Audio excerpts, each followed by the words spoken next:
탄력적 근로시간제, 이름만 들으면 노동자가 업무 시간을 자유롭게 정하여 자율적으로 일할 수 있는 환경을 만들어주는 제도로 오해하기 쉬운데요. 탄력적 근로시간제는 그런 제도가 아닙니다. 비수기에 덜 쓰게 될 노동력을 성수기에 몰아서 사용할 수 있도록 해주는 제도예요. 한마디로 요약하면 노동시간 밀당 제도인데요. 여기서 포인트, 초과수당을 안 줘도 됩니다. 결론적으로 노동자를 위한 제도가 아니고요. 기업을 위해 만들어진 제도예요. 노동개혁을 외치는 정부가 왜 기업을 위해 이런 제도를 만들었을까요?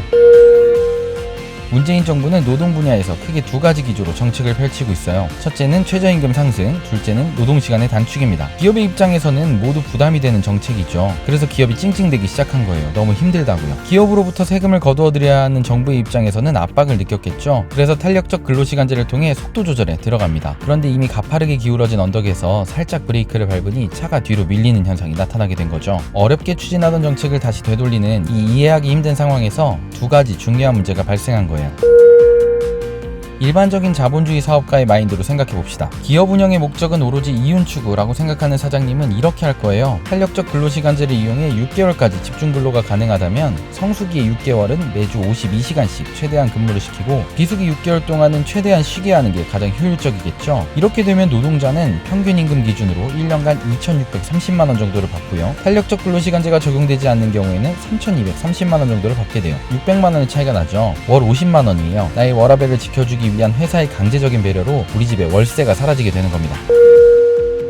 돈은 좀 못 벌어도 몸은 편한 거 아니냐고요? 그러면 이런 영상을 만들고 있겠습니까? 탄력적 근로시간제는 정해진 단위기간 내에서 노동시간을 자유롭게 사용할 수 있어요. 단위기간이 6개월이 된다는 건 노동시간을 밀어쓰고 당겨 써서 6개월의 기간 내에 주당 52시간의 근무가 가능하다는 이야기예요. 여기에 연장근로 12시간까지 추가하면 한 주에 최대 64시간까지도 가능해요. 64시간 말이 쉽죠. 64시간의 노동을 하려면 평일 내내 12시간씩 일하고 주말에 나와서 4시간을 더 일해야 하는 살인적인 스케줄이에요. 더 충격적인 사실은 탄력적 근로시간제에는 횟수의 제한이 없다는 겁니다. 단위기간을 연속으로 적용하면 1년 내내 64시간을 일하도록 할 수도 있어요. 이렇게 일하고도 몸이 성한 사람이 있을까요? 줄어든 임금으로 늘어난 병원비를 감당해야 할 겁니다.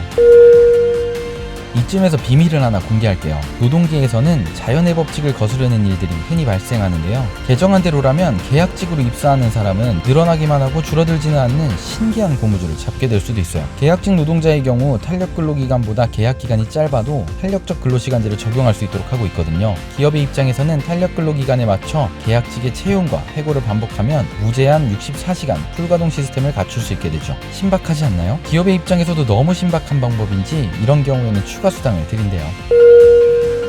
월세가 사라지고 병원비는 늘어나게 되는 상황에도 불구하고 사용자 측은 노동선진국들의 예를 들면 이렇게 말합니다. 프랑스는 무려 3년까지 단위기간을 허용하고 있다고 말이죠. 네, 맞아요. 일은 하고 사는지 헷갈릴 정도로 쉬는 날이 많기로 소문난 나라 프랑스. 탄력적 근로시간제의 단위기간을 최대 3년으로 정하고 있어요. 그런데 이건 모르셨죠? 프랑스는 법정 근로시간이 주당 35시간이에요. 최장 근로시간은 주당 44시간이고요. 법적으로 허용되는 연장 근로까지 반영해도 주당 50시간이 채 안 돼요. 자, 단위기간 3년 받고 법정 근로시간 5시간, 최장 근로시간 8시간 줄이는데 합의하시겠어요?